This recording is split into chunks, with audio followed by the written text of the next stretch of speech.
Ini adalah video lanjutan soal-soal operator layanan operasional sebelumnya, kalian bisa lihat di playlist di channel ini. Selanjutnya, silahkan catat jawaban yang benar dan yang salah dan tulis jawaban Anda di kolom komentar. Sekarang kita masuk di soal yang pertama. Soal nomor 1. Apa yang dimaksud dengan sistem pengelolaan dokumen elektronik? A. Sistem pengarsipan manual. B. Sistem pengaturan jadwal. C. Sistem yang menggunakan teknologi digital untuk menyimpan dan mengelola dokumen. D. Sistem pencatatan keuangan. E. Sistem manajemen waktu. Silahkan memilih jawaban yang sesuai.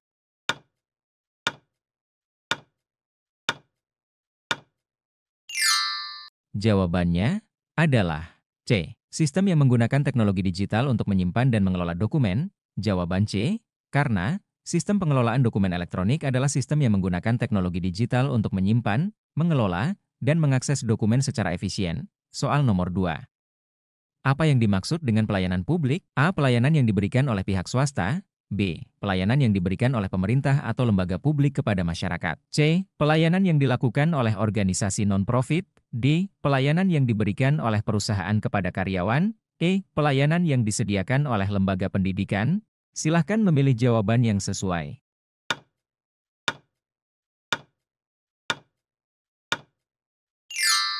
Jawabannya adalah B. Pelayanan yang diberikan oleh pemerintah atau lembaga publik kepada masyarakat. Jawaban B. Karena pelayanan publik adalah segala bentuk layanan yang diberikan oleh pemerintah atau lembaga publik kepada masyarakat untuk memenuhi kebutuhan dan kepentingan umum. Soal nomor 3. Apa yang dimaksud dengan prinsip pelayanan prima? A. Pelayanan yang diberikan dengan biaya tinggi. B. Pelayanan yang cepat dan tepat. C. Pelayanan yang hanya untuk pelanggan tetap. D. Pelayanan yang bersifat sementara. E. Pelayanan yang eksklusif. Silahkan memilih jawaban yang sesuai.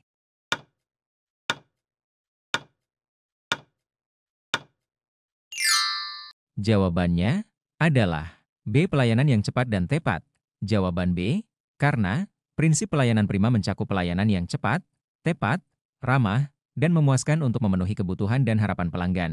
Soal nomor 4.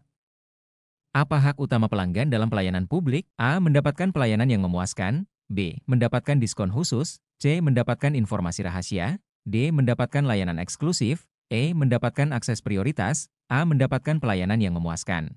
B. Mendapatkan diskon khusus. C. Mendapatkan informasi rahasia. D. Mendapatkan layanan eksklusif. E. Mendapatkan akses prioritas. Silahkan memilih jawaban yang sesuai.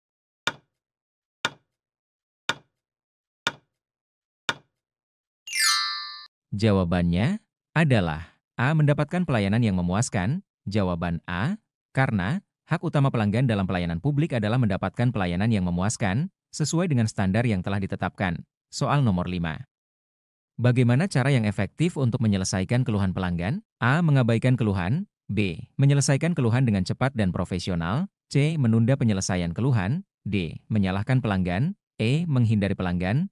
Silahkan memilih jawaban yang sesuai.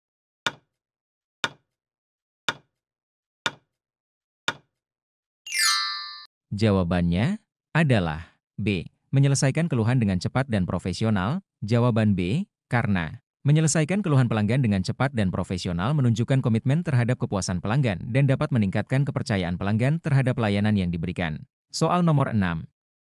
Bagaimana penggunaan teknologi dapat meningkatkan pelayanan publik? A. Mengurangi kualitas layanan. B. Meningkatkan kecepatan dan aksesibilitas layanan. C. Menghambat proses pelayanan. D. Mengurangi interaksi dengan pelanggan. E. Menambah biaya operasional.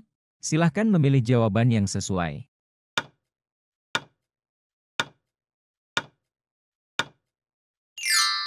Jawabannya adalah B. Meningkatkan kecepatan dan aksesibilitas layanan. Jawaban B. Karena penggunaan teknologi dalam pelayanan publik dapat meningkatkan kecepatan, aksesibilitas, dan kualitas layanan yang diberikan kepada masyarakat, serta mempermudah proses administrasi dan pengelolaan data. Soal nomor 7.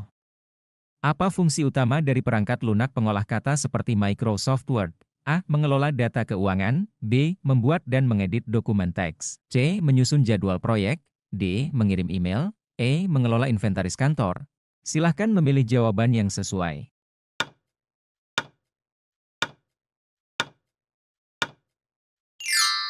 Jawabannya adalah B. Membuat dan mengedit dokumen teks. Jawaban B. Karena perangkat lunak pengolah kata seperti Microsoft Word digunakan untuk membuat, mengedit, dan memformat dokumen teks, seperti laporan, surat, dan memo. Soal nomor 8. Di Microsoft Word, apa fungsi dari fitur track changes? A. Mengatur tata letak halaman. B. Mengatur header dan footer. C. Membuat grafik dan diagram. D. Menyimpan dokumen ke format PDF. E. Mengontrol revisi dan perubahan dalam dokumen. Silahkan memilih jawaban yang sesuai.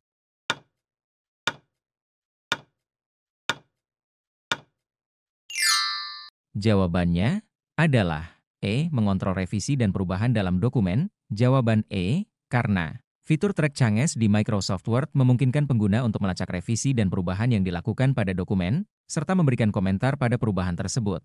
Soal nomor 9. Di Microsoft Excel, apa fungsi dari rumus VLOOKUP? A. Menghitung total angka dalam sel. B. Menampilkan hasil rata-rata dari rentang sel. C. Mencari data dalam tabel dan mengembalikan nilai terkait. D. Mengurutkan data dalam kolom. E. Membuat grafik dari data yang dipilih. Silahkan memilih jawaban yang sesuai.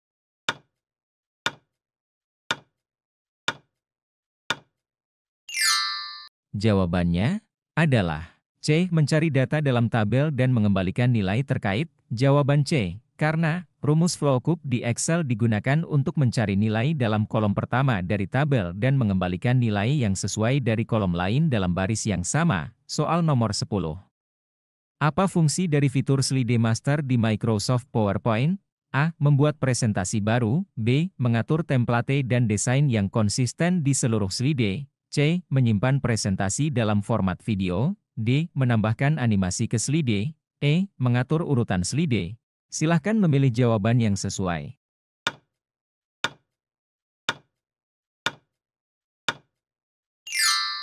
Jawabannya adalah B. Mengatur template dan desain yang konsisten di seluruh slide. Jawaban B. Karena fitur Slide Master memungkinkan pengguna untuk mengatur template dan desain konsisten di seluruh slide dalam presentasi PowerPoint, termasuk tata letak, font, dan warna. Soal nomor 11. Apa keuntungan utama menggunakan aplikasi manajemen proyek seperti Microsoft Project? A. Mengirim pesan instan kepada tim. B. Mengelola dan memantau jadwal proyek serta sumber daya. C. Membuat dokumen teks. D. Mengatur database pelanggan. E. Mengedit foto dan video. Silahkan memilih jawaban yang sesuai.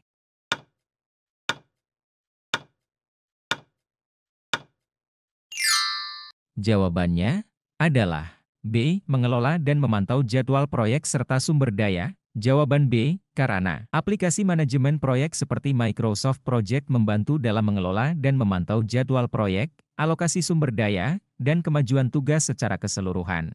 Soal nomor 12. Di aplikasi manajemen proyek, apa fungsi dari diagram Gantt? A. Menyusun jadwal proyek dalam bentuk tabel. B. Menghitung anggaran proyek. C. Menggambarkan hubungan antara berbagai tugas proyek dalam bentuk grafik batang. D. Menyimpan data proyek dalam format PDF. E. Mengatur komunikasi tim.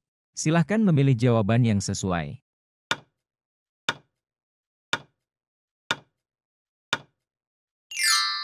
Jawabannya adalah C. Menggambarkan hubungan antara berbagai tugas proyek dalam bentuk grafik batang. Jawaban C. Karena diagram Gantt digunakan untuk menggambarkan jadwal proyek dengan menampilkan tugas-tugas dalam bentuk grafik batang, menunjukkan waktu mulai dan berakhir serta ketergantungan antar tugas. Soal nomor 13. Apa fitur utama dari aplikasi email seperti Microsoft Outlook? A. Membuat dan mengedit spreadsheet. B. Mengelola dan mengatur pesan email. C. Mengatur jadwal proyek. D. Mengedit foto dan video. E. Membuat presentasi. Silahkan memilih jawaban yang sesuai.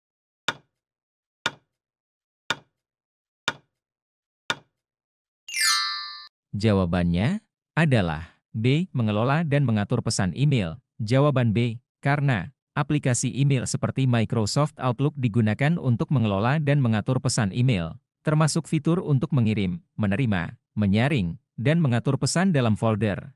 Soal nomor 14. Apa manfaat utama dari menggunakan aplikasi video conference seperti Zoom? A. Mengatur jadwal proyek. B. Menyusun laporan keuangan. C. Memfasilitasi pertemuan tatap muka secara virtual. D. Membuat grafik data. E. Mengelola arsip dokumen.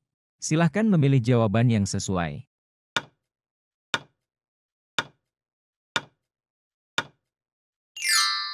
Jawabannya adalah C. Memfasilitasi pertemuan tatap muka secara virtual. Jawaban C. Karena aplikasi video conference seperti Zoom memungkinkan pengguna untuk mengadakan pertemuan tatap muka secara virtual, memfasilitasi komunikasi dan kolaborasi jarak jauh dengan fitur video dan audio. Soal nomor 15. Apa definisi sistem informasi manajemen? A. Sistem yang digunakan untuk mengelola inventaris kantor. B. Sistem yang mengintegrasikan perangkat keras dan perangkat lunak untuk mendukung proses pengambilan keputusan. C. Sistem yang digunakan untuk komunikasi antar tim. D. Sistem yang mengelola anggaran keuangan. E. Sistem yang menyimpan arsip dokumen. Silahkan memilih jawaban yang sesuai.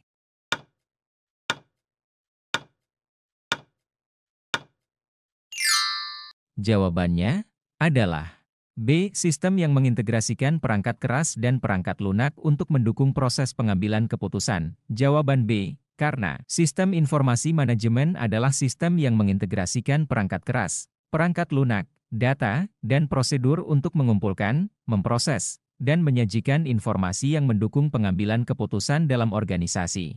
Sebelum lanjut membahas soal selanjutnya, silahkan subscribe dan di-share. Kita lanjut di part selanjutnya, terima kasih.